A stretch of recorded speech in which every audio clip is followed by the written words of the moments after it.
Boom! Boom. Ladies and gentlemen, welcome back to the Off the Radio Show. Quick jump. Nice, I got that. Oh, okay. Show number 889. I think. It's close. I feel like we've heard 889 before. Who knows? Why don't we go to 8? Tonight, ladies and gentlemen, on our show is one of our favorite people and one of the most important people because him and his beautiful wife, Liz, who runs the whole damn thing. She should be here, not his. Yeah, absolutely. Okay? Have supported the show since day one, and we cannot thank him enough. But John, since he's got a lot of free time right now, since he used to own Chill Out Cafe, where they roll the fatties! Boom! Roll the fatties!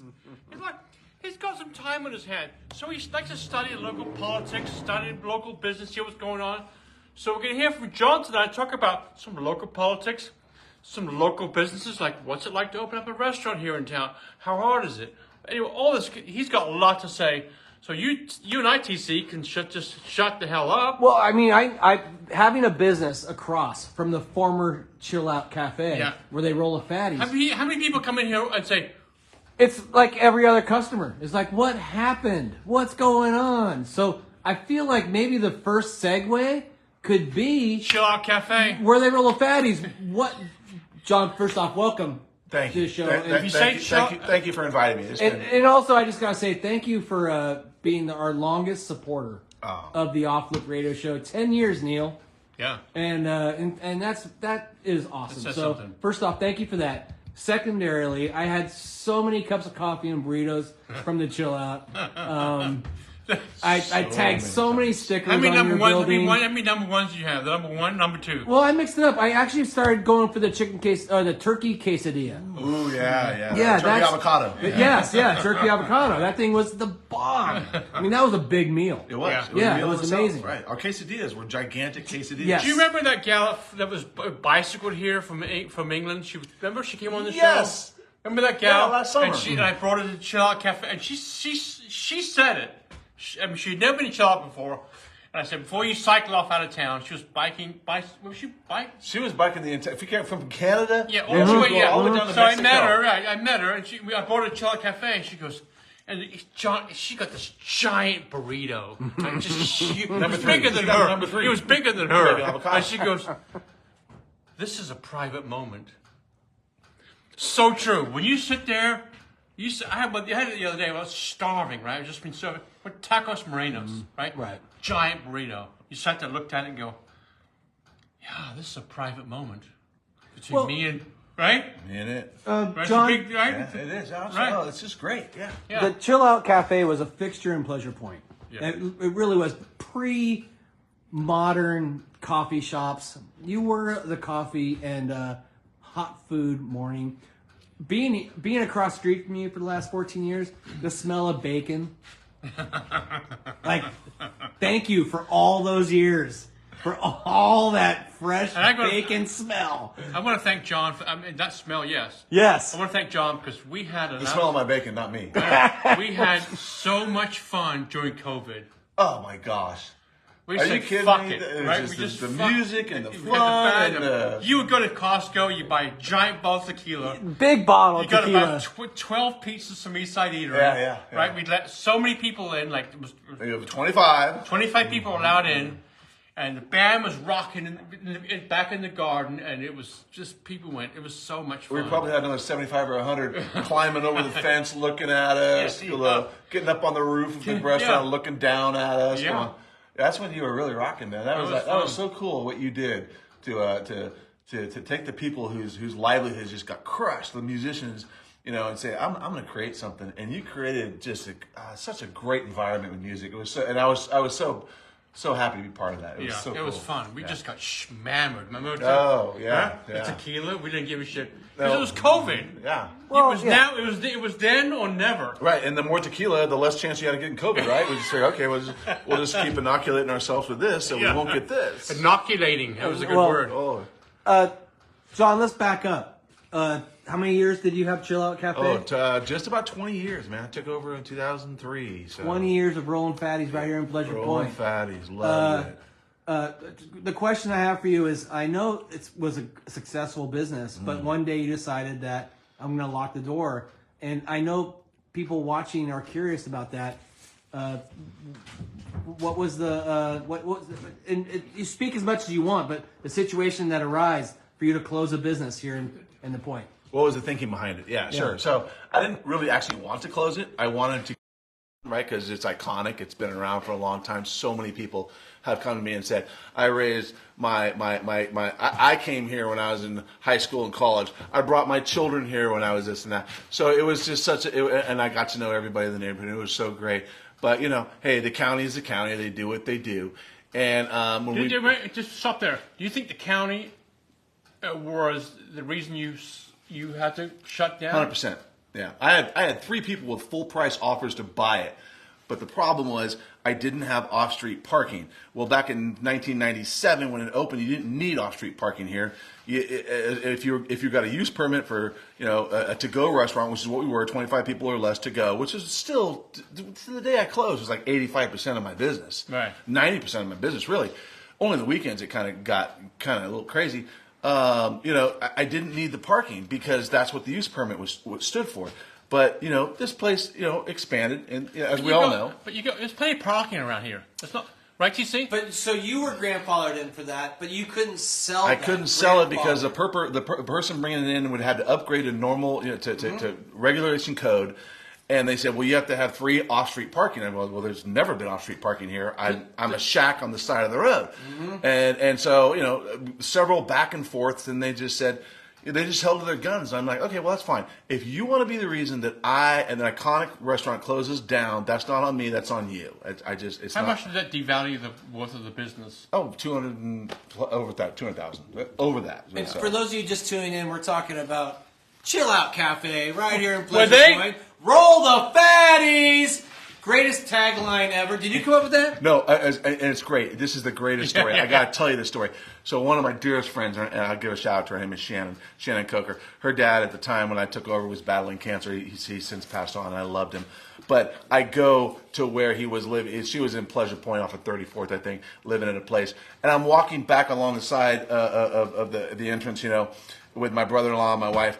And we just bought the business. We're all excited, and we're trying to think of some stuff to do. And all of a sudden, and he comes out to greet us. His name is Stan. Great guy, firefighter for Los Gatos. Awesome guy. And so all of a sudden we hear this clink, clink, clink, and it's rolling. And we're like, what the heck is that? And his eyes go like this. I know exactly what that is. He turns around and runs away. We're like, huh? And then these jars of buds hit the gutter and blow open, and it starts raining buds on us. And we're like, what the? Yeah. Big buds, big colas. Ooh. And my brother-in-law who participates regularly, he's like doing this. He goes, I dreamed of this day. Just raining colas in his hands. He's grabbing it. It is the funniest freaking story. We laughed for an hour over that. If we rolled a fatty, and then it was Shannon's dad. He's like, we're smoking one. He goes, you got. Well, I'm talking. What kind of tagline can I have? What should I be doing here? And he goes, we roll the fatties. And I'm like, oh my God, Stan, you nailed it. And that was it. So I can't take credit for it. Right. But I was hanging out with the right people who did. Well, rest in peace, Stan, right? Rest in peace. Wow, what a great tagline. Because, Neil, over the 10 years that, John, you've been a sponsor of this show, I think I've yelled that tagline every show. Because we go over here and go, no, it's absolutely incredible. Isn't it great? Yeah, it's amazing. And what's great about your building is I actually was working at Freeline Design across the street. The third oldest location they have. And John Brown rolled into town. Family Cycling Center. Why don't you put that down and come over here? And cool. Right. John Brown opened Family Cycling Center in the Chill Out building. That's right. That's where it started. Yeah, like 93 or something. Yeah, he moved here straight from New York. Yeah, he rolled into town driving a Mercury Capri with a 10-speed on the roof. And he goes, I'm going to open a bike shop. When biking wasn't really cool. Mountain biking hadn't taken off yet. Right. And he literally opened a 10-speed shop in the Chill Out building. Wow. And now he's retired off Family Cycling Center and is living a great life. But I always think of John Brown and what he did there in that building too, which is so awesome. So that building has such great history. Now, do you know the history of that building? I do know the history of that building. So it was built, I think, in 1941. So it was old construction, and then it was a cobbler shop. and it was what That else? a shoe? Yeah, Shoe, a shoe cobbler shop in the 50s and 60s, and then it was that little prep kitchen area I had in the back. Yeah. It was a massage parlor. Oh, Back in the 70s when they had the other stuff going on over here. Cleopatra's next door. Den. Yeah, exactly. I remember those. And so Gotcha. that was all connected. Was this Ladies of the Night? It was a massage parlor, my friend. Well, or you could get a cut and blow. Yes. Yeah, there was the cut and Blow go. Yeah, so that was going on. Did you ever have a cut and blow? No. Oh, come on. But You had a cut and blow. I worked in the surf shop across the street, what? You had a and cut I and used to laugh because I'd see these people that I knew roll up to get their hair cut. Yeah, and rumor has it. What was her name? The gal that ran it? The blonde. Remember that? Longtime Pleasure Point. She lives Yes. on, I believe, What's her name? 34th Avenue. Jeez. Okay, we'll figure that one out. Okay. But rumor has it that the guy who owned the massage parlor over here at my place was also the booking agent for the massage parlor over here. So he kind of ran the show in the early late 60s, early 70s, mid 70s. And what we're talking about during that time is in that one little 100 feet of Pleasure Point, there was 3 massage parlors. Right. That's like a gold mining town type shit. Yeah. You know, like we might have been mining right-handers at Pleasure Point, but there was definitely like that vibe here on 41st Avenue. Not mentioning names. Did you see any people that you know? The names of people that strolled in there and. Absolutely. And not only that, people would come into my place and say, "This used to be the Hurry Back In." I'm like, "No, the Hurry Back In was 2 doors down." Right. You know, and they're like, "Oh, well, I used to come here and get a massage," and I'm like, "Oh, old timers, like this is like 20 years ago, and they were like in their 80s at the time." And I used to come here, I used to go to Hurry Back In and get a drink and come over here and get a massage. I'm like, "Okay." The Hurry Back In is the only bar that you could on your bar stool you could pee. Wow. They had a trough? Nope. No trough. Pee on the floor. Wasn't old school. No. You could pee on the floor. You could It's pee right there. smelled like piss in there. Wow. Oh, well, it did. Because Volkswagen Scotty, and I'm going way back now in Pleasure Point history, Volkswagen Scotty, I grew up driving Volkswagens, and there was a Volkswagen mechanic that would be there all day long in the bar. Not the old Volkswagen. Nope. Slept in his van in the back lot, and if you needed an old air-cooled Volkswagen repaired, Volkswagen Scotty was your guy. So whenever I needed help, I would wander over and track Scotty down. I'd have to have a beer first. Do you have a Volkswagen? Oh, I had Volkswagens all growing up. Oh, you did? Yeah, I've had like 50 Volkswagens. So did he set up shop over there? Like He just did. in the backyard? He used to sleep on the pool table at night for a long time. And what's crazy is they had great softball teams. They did. Yeah, they had great softball teams. They were a great close group of friends, and they contributed to all the benefits and social needs of the community. So props to Hurry Back In. Yeah. Props to him. Good. Props to you for knowing. Props to you for knowing the history. Well, because I watched. You know, he's not telling us something. Yeah, no. He's leaving shit out. It's like you could He do don't- these look, little nuggets of gold You from see that TC face? every time you see see it, that yeah. face right there? I do. I know that face right there. Yeah. Now you've been married to Liz for 30 years. Yeah. I've been married to him for fucking 10 years. Love it. You were telling me earlier that you have a ski background. Yeah, I do. Yeah. And we're a snow dude back I was in the day. dual planker. Yeah. Dual planker. But was there a surf time in your life too? Oh yeah. No, actually, it's great. So I went to Cal Poly, so that's where I went. And then I always loved, I grew up coming over here in the 70s and 80s, and because I lived over in like Menlo Park area way before the Silicon Valley was the Silicon Valley, and I learned to boogie board. But when I went to Cal Poly back in late 80s, and I met a guy who was roommates with my girlfriend at the time. Best thing that ever came out of that girlfriend relationship, and he's still one of my closest friends today. And he taught me to surf, and that guy took me from.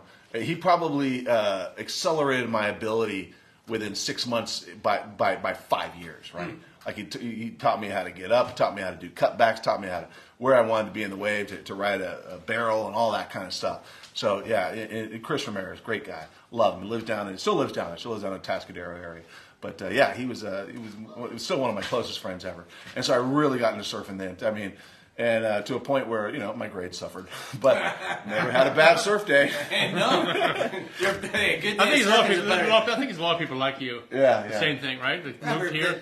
Common story. Well, you had that same thing to you. Well, I mean, I went to Cabrillo for 7 years. Why? Because It's a school that overlooks the ocean. Hey, Yeah. Sam, Yeah. nobody thinks that might be the. I went to Cal Poly for 5 years. My dad finally said, "Hey, I'm kind of done paying for this. Are you going to get a degree soon?" I'm like, "Well, that could be the Cabrillo record. A degree in what? That could be Taking the lefts Cabrillo or rights?" Record? I had my own parking spot. I your swear to own God, parking spot? I had my own parking spot at Cabrillo that no one knew about, and I could park there every day. I knew it. I had my spot. But it overlooked the ocean, so don't ever build a college that overlooks the surf, because that's just... I would sit there and see lines coming in the bay, and I'd be like, oh my God. Because you go back to school in September, Yeah. October... Best surf. I'd get a W by November. Yeah. Like full withdrawal, too many new west swells. It was a pain in the ass. Yeah, it was my father. You know, rest his soul. One time he got my report card and he goes, "Hey John, I've never seen a report card with an I, W, C, and U." WCU. Yeah, withdrawal, unauthorized withdrawal. I gotta see. I got C. He goes, "I'm not even sure these are the letters." Oh my God. That was a bad quarter, but it was a really good winter. I got some great rights out of hazards, and we went to left spot out there, and Morro Bay, the Rock, when the big ones came in, and then went to Shell Beach, and I mean that's where I learned that You're a section big down guy, there. so you Ring probably front. got okay at because Hazard's a rough spot. Hazard's So, rough, man, yeah. and I've gone to the doctors twice from Hazards and got stitches and broke 2 boards there, and like, dang, you know, Where's Hazard's at? That Pismo? It's a Montana de Oro Montana State de Oro. Park. It's a right when it's big. If you don't get past that little finger jetty, and you get caught inside, you're in like 2 feet of reef water, and you get You know what hammered. my secret out there is? I went left. Yeah, well, I figured that out my 3rd year after 2 boards and stitches. Sit next to everybody who goes right, Yeah. and you're the deepest guy going Yeah, left. yeah. No, I didn't figure that out till my 3rd year there. But yeah, That's you know, really cool. Live and learn. So, John, we always, whenever I see you, speak to you, you always talk to me about the politics going on in this town. Yes, Okay, you have a vested interest in the politics going on in this town. I do. So now, with all the politics going on, with like The Super Bowl of politics. the Super Bowl, with Yeah. and everybody trying to be supervisor, is like Santa Cruz City Council supervisor. You know all the players, I do. Yeah, right? I know what they're. And you'd yeah. be a great leader, but I know you don't want the gig. But Who are you endorsing, John? who are you? I endorse myself and only Is myself. there somebody that you're rooting for? No, I don't. No, I don't, because I've been fooled. You know, fool me once, shame on you. Fool me twice, shame on me. I'm done endorsing people. I'm done doing all of that. Just because you can sit there and talk to them, and I'm not going to mention any names except the 2nd District, Zach Friend's position. You know, when you talk to them and they say one thing to your face and then they do another thing behind closed doors, it's disingenuous. And it's like, you know, guys, what are you doing? I mean, I understand you have a political. You have political expediency to want to get the job done, and you want to try and I don't know, protect your position. But when it comes down to deceiving the people you're supposed to represent, it doesn't do good. It's not good for the community. Is that because of fundraising and donations and money and power? Is that what they'll step on the little people's for that? Yes. Corruption, money, power, all of it. You know, the whole adage: power creates money, money creates corruption. All of it. Yeah, all of that comes true. Do you think we have corruption here? Do you? I'm asking you. I think we, short of coming up with corruption, I think we have bad influence. Okay. Because you know you don't want to impugn anybody's integrity without giving them the opportunity to say, Right. "Oh, I didn't do that." But I've been on the receiving end of BS that I've been told one thing, and then behind closed doors they vote for another thing. Not just once, multiple times in the city, the city council, as well as the board of supervisors. So it is what it is. You keep an eye. You keep a close eye on things, don't you? I try to, yeah, because I mean, you know, Because you always have, when I see you, like you always mention it, and so I get, after 10 years, it's time to have you on the show and talk about it. well, yeah, and I appreciate that, yeah, and I think it's important for the people to understand, like, you know, hold your politicians, hold anybody on any level, right? On local, on state, on federal, hold them accountable for their actions, right? Right. I mean, it's interesting because we're in an election year right now, right? Yeah. And Trump's the big forerunner, and you have all the stuff that surrounds him, and then you have Biden and all the stuff that surrounds him. You know, in politics, this is what I've come to learn.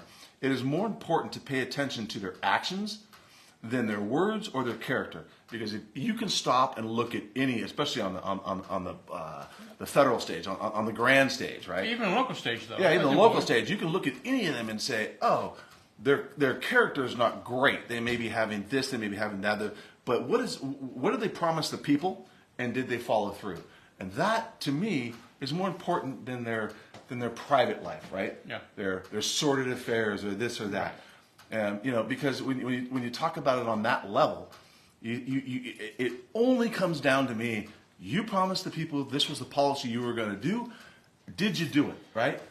Let me ask you, do you think you're going to be riding a railway sometime in your lifetime here in Santa Cruz County? A railway? Yeah. No. Why would I run a railway? Or are you saying, will the railway corridor exist? I'm asking you if you will be riding a railway sometime in your Contentious lifetime. political. In my life? In your lifetime, yeah. No, nor a walking trail, nor a bike. Yeah, because there's too much stuff that has to happen. I'd love to see it, and I'd be pleasantly surprised, and I'd be happy to be disproved. But Of a railway? Yeah, but I doubt it. Just because don't you have to? It's my understanding that you still have to get the permission of the railway station. I can't think of the name of them, but the rail station, the train company that sold the track to Santa Cruz. They still have to sign off on it. Like Santa Cruz didn't do the due diligence on that. So are they going to sign off on it? No, not without another $5 or $10 million. So that's the kind of stuff where. And it's disappointing. Would I like to see it? Sure, I'd love to see it, right? It'd be great to have both, right? It'd be great to have a light rail and then off to one side a nice trail where people could use, right? If you could, do mixed use on that. But yeah, to sit there and say, well, it has to be one or the other, it's not going to be neither. Yeah. So, not in my lifetime, in my opinion. As I always say, everyone's complaining about kids on electric bikes. Right. Put them on the trail. Yeah. If you want to ride an electric bike, get on the trail. Get on the trail and go. Yeah, and because the worst thing you can do is damage yourself. And I love it because electric bikes took the heat off skateboarders.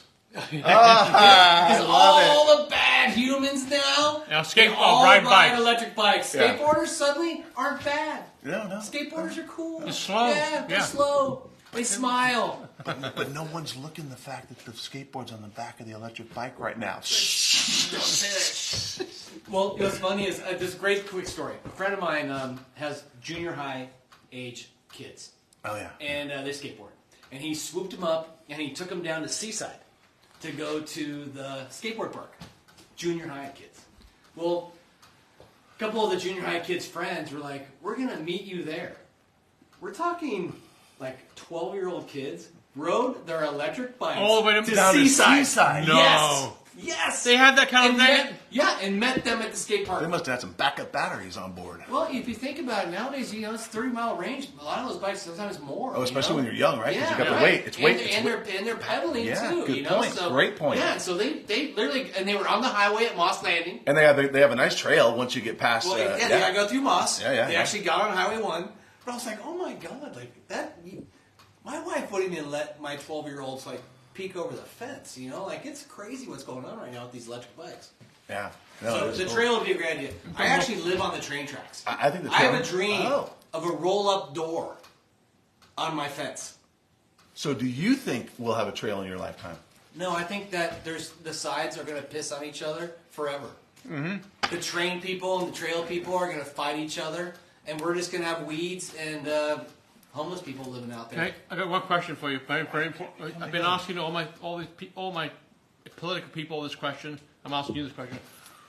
Please tell me your favorite Marianne's ice cream flavor. 1020, I guess. What's yours, Neil? Heaven.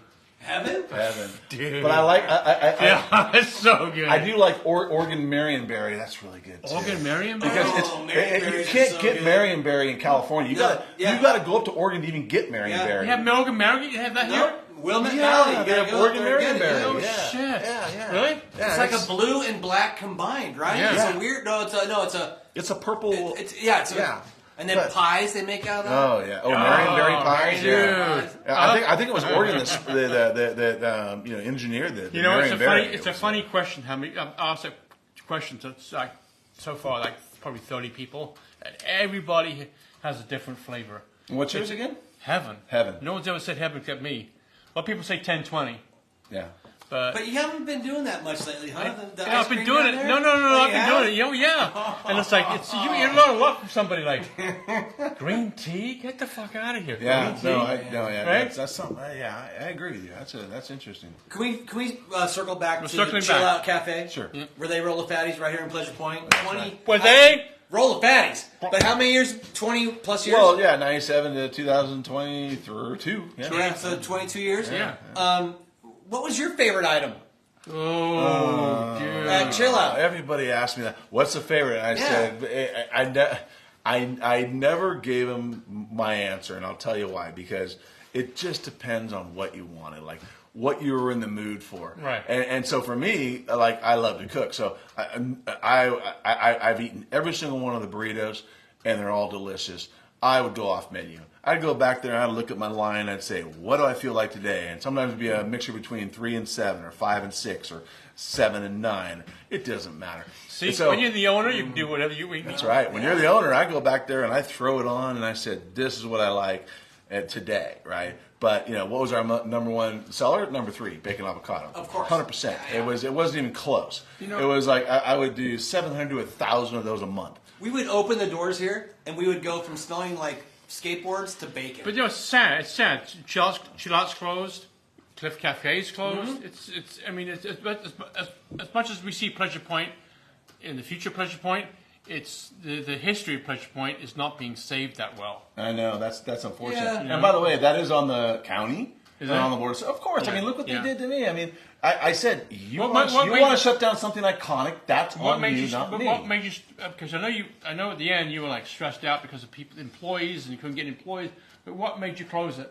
I did it for almost 20 years, and I had other things in my life I wanted to do. My daughter went to college, and my wife and I wanted to travel, and we had 2 other businesses, and blah, blah, What blah. did Liz say? She said, Close it? good on you, sweetheart. Yeah. No, she supported me. My wife's, I've been with I her know, for 30 she's- years. yeah, She's freaking awesome. She's been supporting me. I'll tell you this, though. This is an interesting fact. In the heyday, went between 17 and 20,000 eggs a month. 17 and 20,000 eggs a month. A month. Yeah. I'd go between 12 and 17 cases of bacon a month. A case is 15 pounds of bacon. Who delivered it to you? Costco delivered it to you? No, local. I did Better Brands. Yeah. I had a Wow. great relationship with the owner there. 20,000 eggs a month. Eggs were long. Every one of my suppliers was local. Yeah, Excellent. Hey, support local. You have to do that. Absolutely. Because that's where it is. So I've been doing business with Glom since 2003. And it was 15 to 17,000 eggs a month, easy. My kids went to school with their kids. Oh yeah. And so we would get eggs, and Glom makes great. Their egg product is outstanding. Yeah. Oh, Have you ever gone to their outfit and, I've been and up put there. the money in and have the little chicken dance? Yeah. Ding, ding, ding. That's And they really would kick cool. out a dozen eggs or whatever. That's really cool. Yeah. Do you miss it? Because we've been it's been about a year now, maybe almost. But October of November, end of October 2022. So I get that question a lot. Here's what I miss, and I miss shift. I miss getting up because I get up early anyway. I get up at 5:15. I'm in that restaurant at 6 a.m. I'm open by 7. I used to be open at 6:30, but after COVID it was 7. The community came in. And Yeah. all my friends would come in, the community would come in, the surfers would come in, everybody would come in, get their coffee, get their burritos, so forth and so on. I knew everybody. Right. That's what I loved. Yeah. I ceased loving the administrative aspect and the adult babysitting aspect. I'm sure you can understand that aspect of it. I ceased enjoying that at about 2015 or 16. And in retrospect, if I thought about it, I probably should have got out then. Yeah. But I just loved shift. I mean, just being down here early morning, watch, especially on a big surf day. There's nothing like it, right? Yeah. I mean, everybody, it's just energized. I mean, that part of it. Well, you were the official after surf stop for Because a long they time. rolled the. Fatties. That's And currently, we had changes. I'm sure Verb didn't help your business. bless their heart, they were nice young guys who moved in here. But the things changed in the neighborhood, and I felt like it did affect you. I will say that one of the things that I really enjoyed about Chill Out is that you sold juice in a cup. Yes. So it reminded me of how my mom and dad bought juice. There was some whole perfect family business style to the Chill Out that you just don't find nowadays. Yeah, that's interesting. You should say that. You're not the first person who said that. And the OJ I got was always organic, so it was always just really good. And I'd put it in the cups, put in a 16-ounce cup. Oh, that was the other thing. Who would sell a 16-ounce cup of OJ for $3.50? Well, nobody. I loved it. You get a 10-ounce for $3.75 if you went to a restaurant, right? So I'm like, no. And that was part of my philosophy always was. And I'll say this to any business owner going forward: it really doesn't matter what you do as long as you provide a good product and you provide good quantities. And that's been the problem since inflation has hit, Lacey. Yeah. You see portion controls being shrunk and prices because they're trying to sustain that price without having to raise it, right?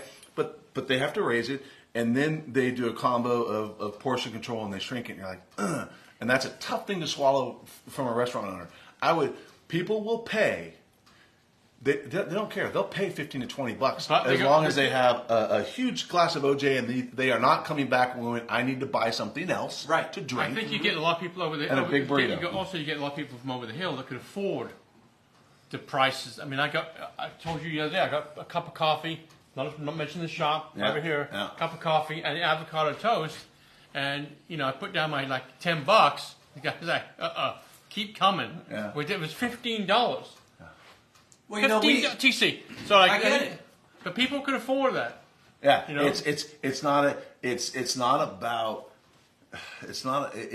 have to have quality, but it's okay to charge more for quantity.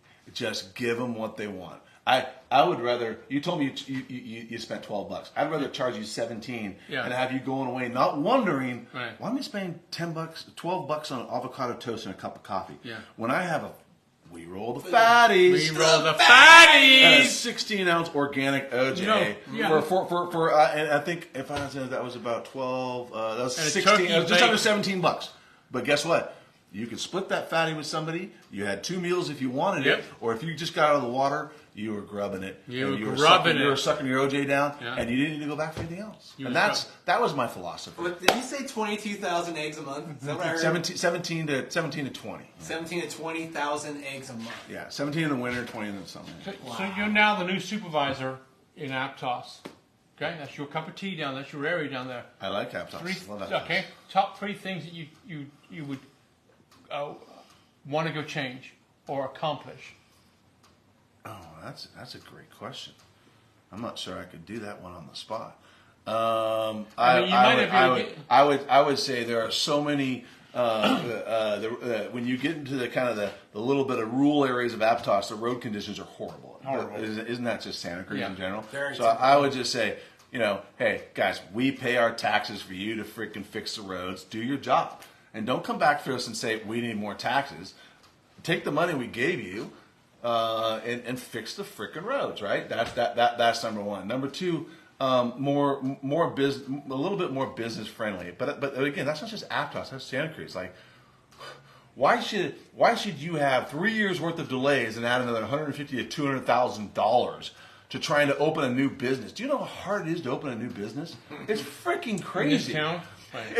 I'm opening one on the corner. It's freaking crazy. 3 years later, we're not open. Yeah, and the crap you have to go through, and it's just like, come on, come on, City of Santa Cruz, County of Santa Cruz, make it a little easier on us, right? I mean, that's what I'm saying, because it's just crazy, and so that would be number 2. You asked me for 3. I mean, I don't know. Well, okay, I mean, if I'm going to be selfish on this one. I do vacation property management, and the county and the city has been horrific on keeping their words and doing what they say they're going to do. When you're dealing with people's property rights, do not say, I can circumvent that and I can do what I want. No, the property owners have rights, right? If they want to turn their house into a vacation rental, as long as they're doing it reasonably and responsibly, then fine. They should be able to have a permit and do it. If they violate that, if it turns into some Airbnb nightmare, which we've all heard those stories about, then shut them down, pull their permit, but give them a chance, and don't just automatically say, "Oh, I'm pulling your property rights." And that doesn't just have to do with short-term rentals. That's do period. Do not infringe upon people's property rights if they want to do something. If they want to rebuild an existing deck, don't sit there and say, "Well, I need $15,000 for a permit." You don't need it. You want it because you have to pay your people. Why? Because you're the second largest planning department behind LA County. Oh, well, why am I the second largest planning department behind LA County? Second largest? Yeah, Really? yeah. Wow. It's in this And little also, county- and John, I may be wrong, but I think possibly the slowest in California. They might. I think they actually take the cake. I believe you on that. I think they absolutely are literally the believe you on slowest that. in Right. the state of California with the average permit issued. Yeah. So why? I don't know. Yeah. It's a great question. So why, guys? I have a great permit story really quick just to fulfill this one. I replaced a window in the front of my house. It fogged up. I had a 2-pane one. Oh, yeah. And it fogged up. So I went to Home Depot and I got a window. I'm handy. Pulled the trim off, got the window. County guy rolls up, red tagged me. For a window replacement. I was replacing the window. No modifications. No, existing. Yeah, Yeah. I got red tagged. My $150 window. My fine was $900. See, so if you You should do it at night, TC. there you have it. Yeah, Sunday. That is politics out of control, right? I mean, they don't get it, right? They. You want to know the best part? I'm trying to remodel my kitchen right now. I went down to the county and they're like, "Hey, you got this red tag from 14 years ago that you never got signed off. So guess who has to pay another penalty?" Right. Plus, I paid $900 and got my permit, but I guess I didn't have the inspector come out and You look bad at boy, yeah. my window. Yeah, so now I have to plus interest and who knows. Good job didn't know about the half pipe in the backyard. Exactly. Google Earth. It's on Google Earth. Yeah. Shh. There's no half pipe in the back. John, So, thank you. what are you going to say? You want to say some more? No, I love you. No, go. We love you too, my friend. Yeah, We love you. No, it's just been. It's John, been I great. want to give you props for being our longest sponsor on the Off Lift Radio Show. I want to give you props for being the owner and the dude that kept the Chill Out Cafe for over 20 years here in Pleasure Point, an institution. And how many burritos? Do you even have a thought? No. You have no idea. Hundreds No. of thousands of burritos. Yes. After pumping Pleasure Point sessions, Yes. you filled the bellies of people who had the best day of their life. And generations. I had fathers and mothers come in and say, "I used to go here when I was in high school, and then I had to stop coming in college because they're so big, and I had to watch what I was doing." But I started bringing my kids. Yeah. You know, and it's so great. I still got to mention that her name is Sarah from England. Yeah. The bike She rider. sat there, the bike rider. She sat there and she opened up the. I sat opposite her. She opened up the burrito.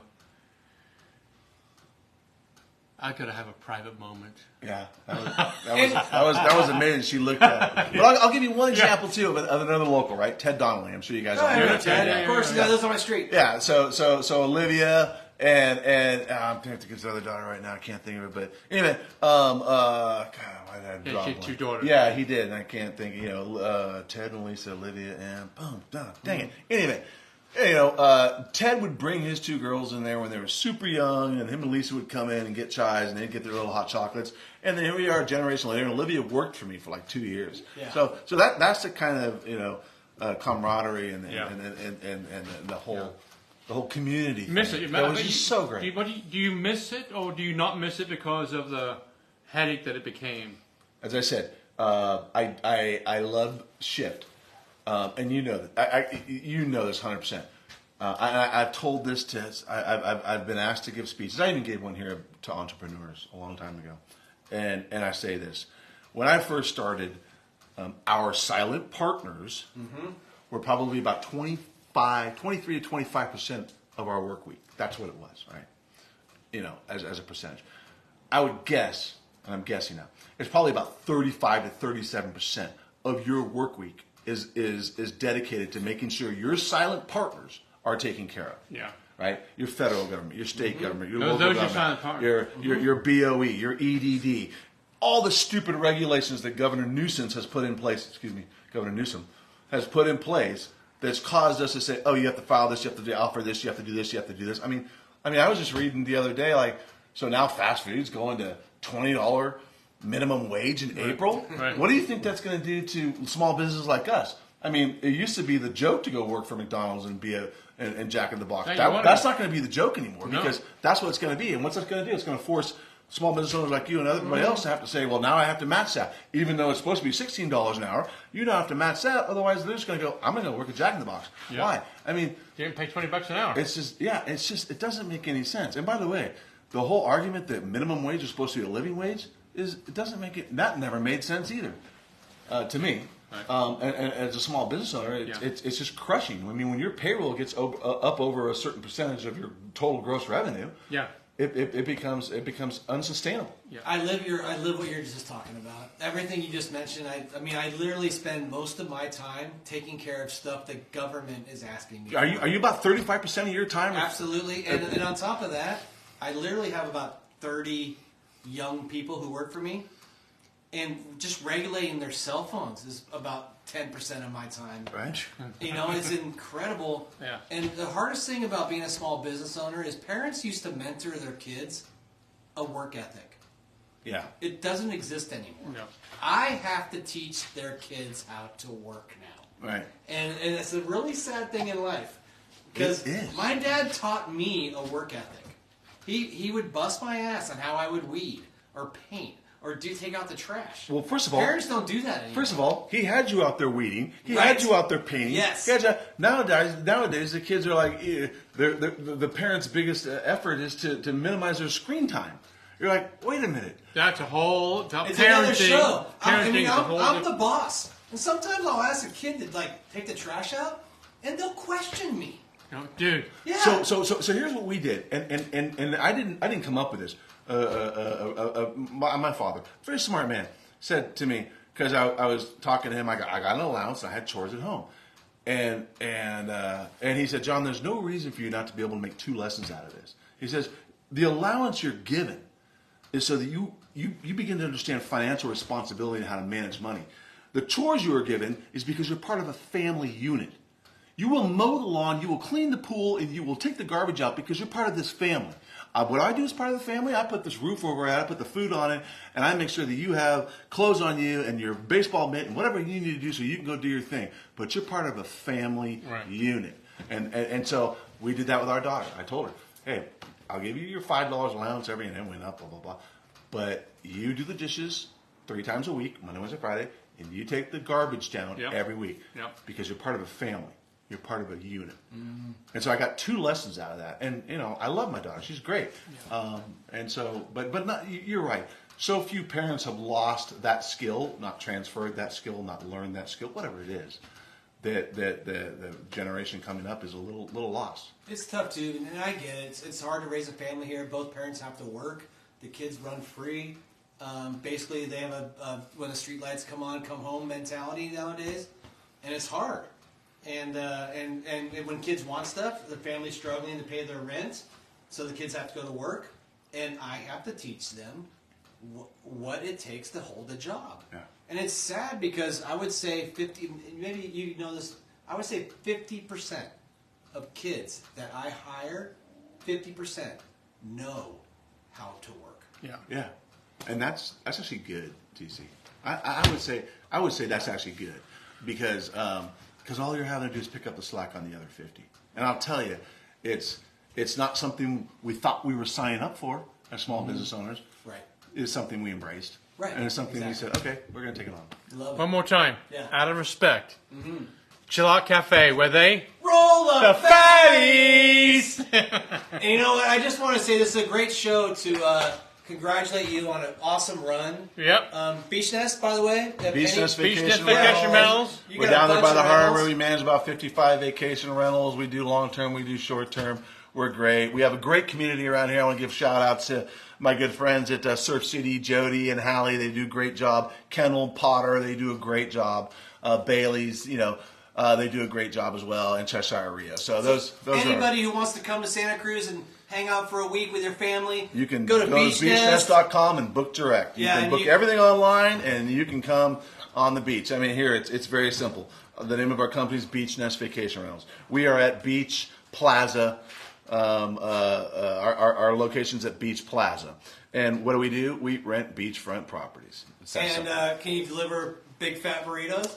No. I wish I could, but if I ever do, you know that I will roll the fatties. Neil, one more time. Where does Chill Out Cafe, what do you do over there? We roll the fatties!